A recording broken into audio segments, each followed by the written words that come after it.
Wawan, dan malam ini aku akan membagikan pengalamanku ketika aku pertama kalinya bertemu dengan satu sosok yang sangat menyeramkan.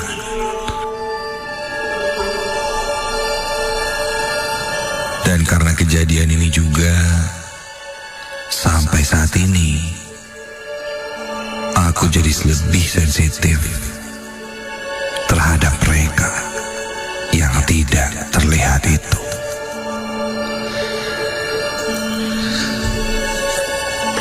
Kejadian ini aku alami ketika aku pertama kalinya masuk ke sekolah.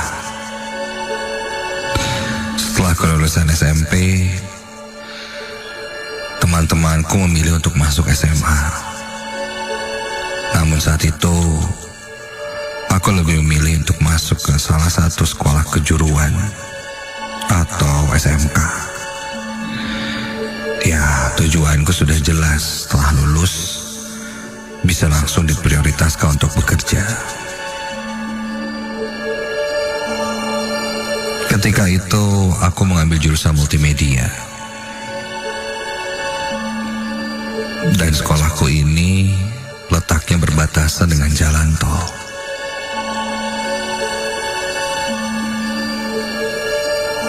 Menimba ilmu di SMK memang identik dengan jadwal yang produktif dan mengharuskanku mengikuti jam pelajaran dari pagi sampai sore. Hari itu aku belajar seperti biasanya. Namun karena sekolahku memiliki gedung baru, maka ketika itu aktivitas belajar yang biasanya dilakukan di gedung lama ini dibagi. Ada yang dipindahkan ke gedung baru. Karena beberapa ruangan yang ada di gedung lama akan direnovasi. Wah, ini menjadi menambah semangatku untuk belajar. Fasilitas yang baru, gedung yang baru, ini akan menyenangkan pikirku.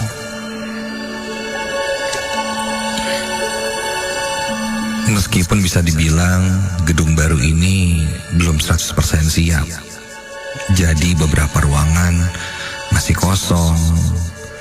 Ada ruang kelas yang belum diisi bangku.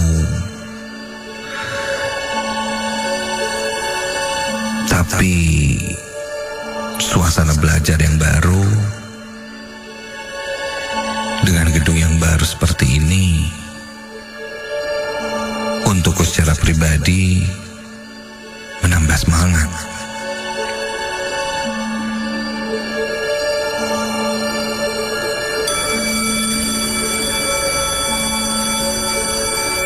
Singkat cerita,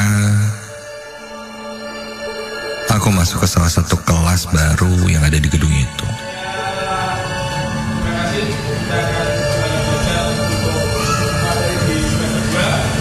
Proses kegiatan belajar mengajar pun berlangsung hingga tidak terasa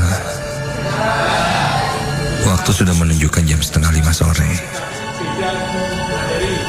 Tinggal beberapa menit saja bel pulang akan berbunyi dan kita akan pulang.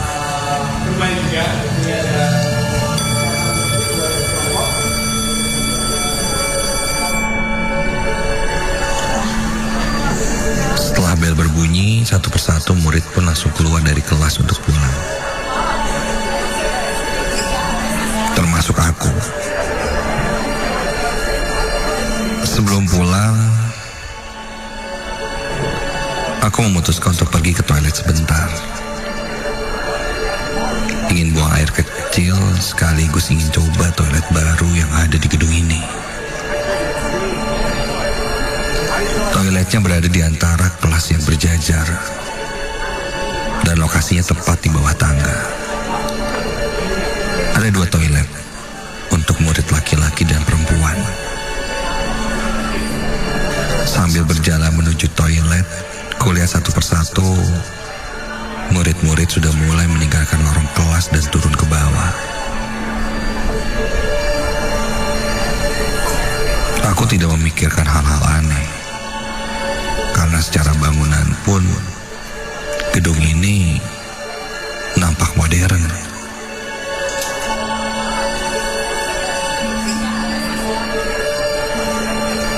Sampai di depan pintu toilet,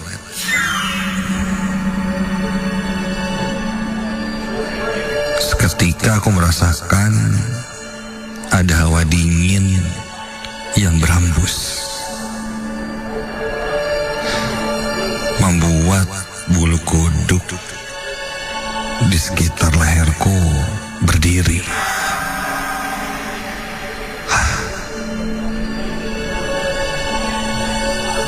Tapi kupikir itu hanya angin saja. Aku buka pintu toilet dan tiba-tiba baru saja kubuka pintu toiletnya, hanya setengah.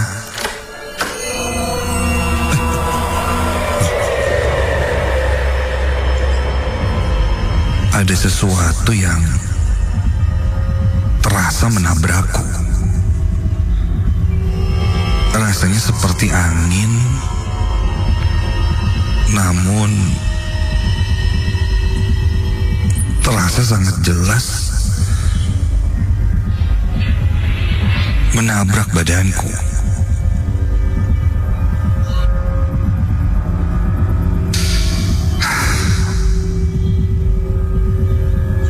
Rasanya seperti ada orang yang menyenggolku, tapi tidak ada siapa-siapa.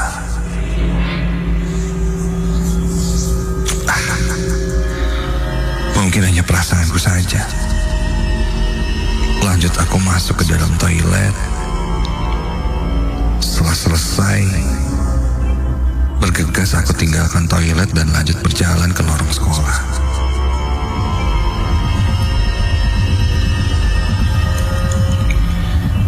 Ketika aku berjalan menuju ke depan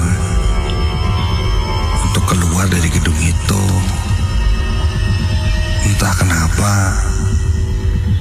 aku merasakan tiba-tiba saja tas ranselku yang kugendong itu terasa sangat berat.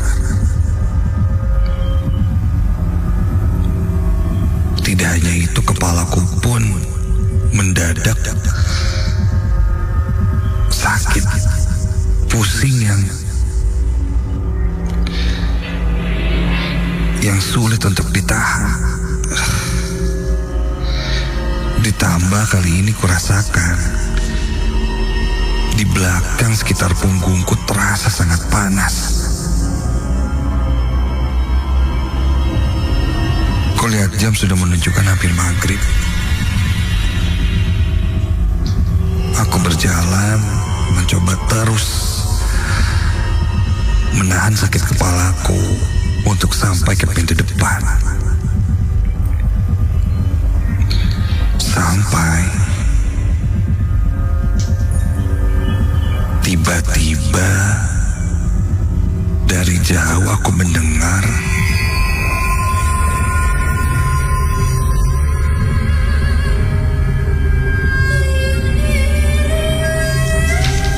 seperti ada suara alunan musik gamelan.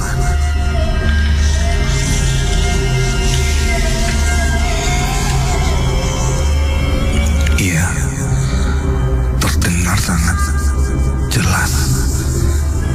Ada musik gamelan yang mengalun, sayup-sayup.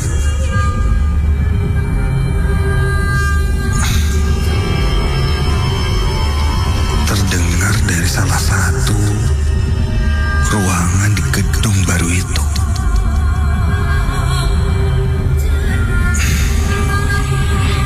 Apa mungkin ada yang lagi latihan eskul ya?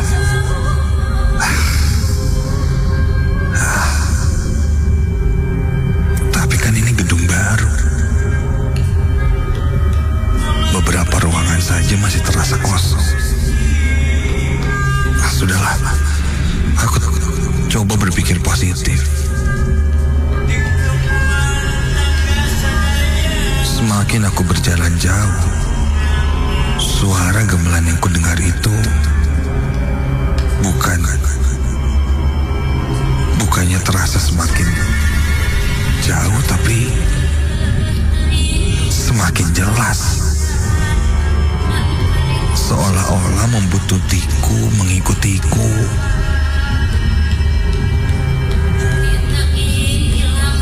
Kemanapun aku pergi.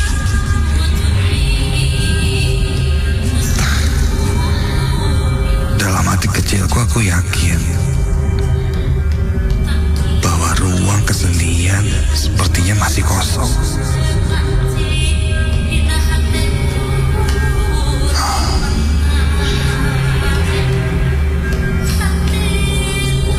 Langkahku kini terasa semakin berat. Padahal di depanku tidak ada apa-apa. Namun niatku ingin berlari pun seolah-olah tertahan oleh sesuatu yang aku tidak mengerti. Aku tidak berani menengok ke belakang. Aku coba mempercepat langkah kakiku sebisa mungkin. Sampai... Astaga. Ketika aku melewati salah satu kelas yang ada di sana, dari sudut mataku, aku melihat ada seseorang yang sedang duduk di kelas itu.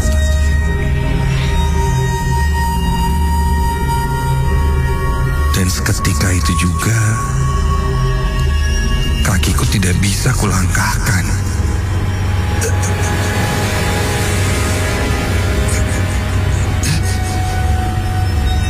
Aku seolah terpaku, terdiam di sana. Dan tiba-tiba, astaga, terdengar suara seorang perempuan yang sedang bersenandung.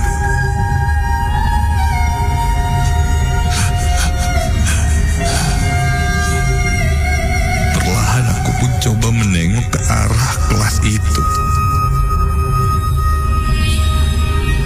Dan ketika kulihat,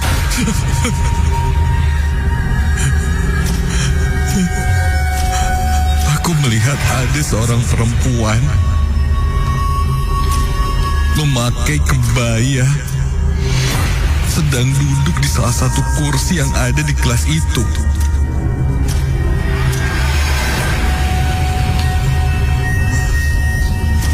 Suara senandung sinden itu berasal dari sosok perempuan itu. Dia melenggak-lenggokkan kepalanya perlahan sambil tangannya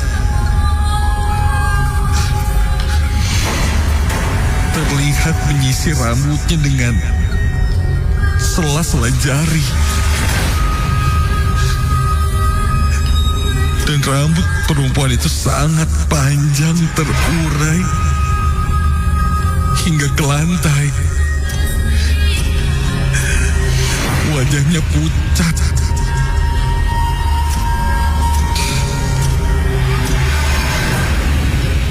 Matanya melirik kiri kanan sambil terus bersenandung sangat mengerikan.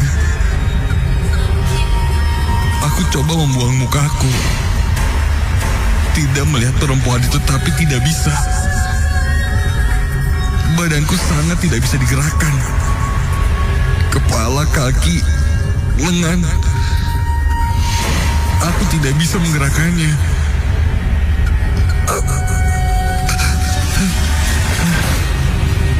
Dan kini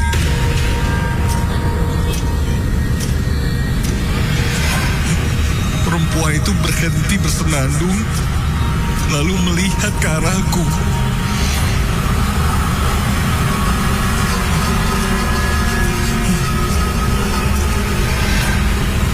Lalu dia tersenyum.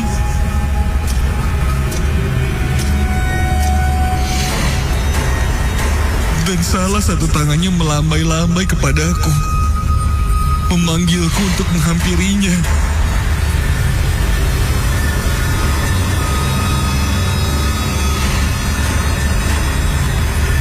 Dalam hati aku terus membaca doa,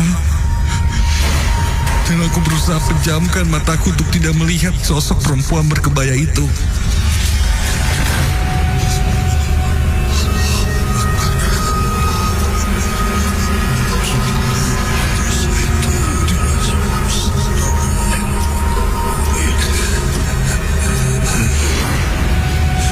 Semakin aku coba melafalkan doa,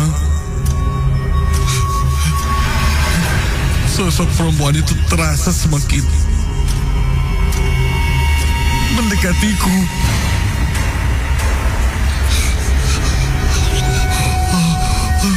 Ingin aku berteriak, tapi tidak bisa. Aku berdiri.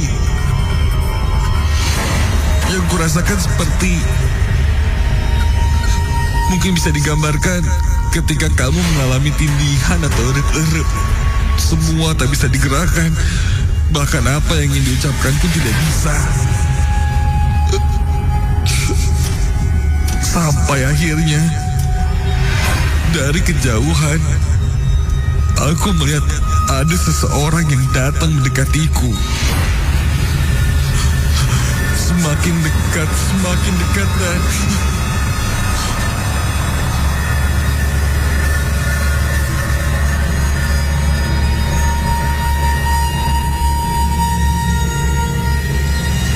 ketika itu juga badanku bisa digerakkan.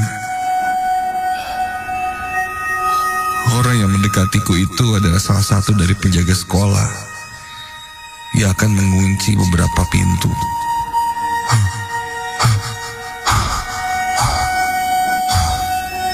Buru-buru aku langsung lari keluar dari gedung baru itu tanpa banyak bicara. Setelah kejadian itu, 2 hari kemudian aku jatuh sakit.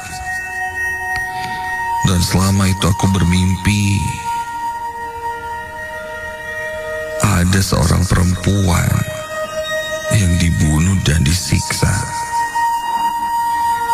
Dia memakai pakaian kebaya yang persis seperti sosok perempuan yang kulihat di dalam kelas itu. Mimpi itu terus berulang. Entah ada kaitannya dengan diriku atau tidak, yang jelas mungkin dulu, entah sudah berpuluh-puluh tahun yang lalu, sepertinya ada kejadian yang terjadi di tempat itu, jauh sebelum bangunan-bangunan sekolahku itu berdiri. Sepertinya ada seorang perempuan yang meninggal di tempat itu secara tidak wajar, sehingga sosok itu masih berada di sana. Dan kini ketika sudah menjadi gedung yang baru,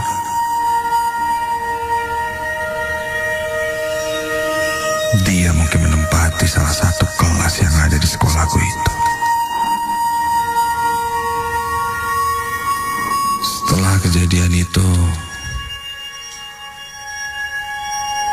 setiap aku pergi ke sekolah, aku jadi lebih sensitif terhadap hal-hal yang berkaitan dengan makhluk halus. Aku lebih bisa merasakannya, lebih peka untuk mendengarnya. Dan itu adalah hal yang mungkin menjadi mimpi burukku sekarang.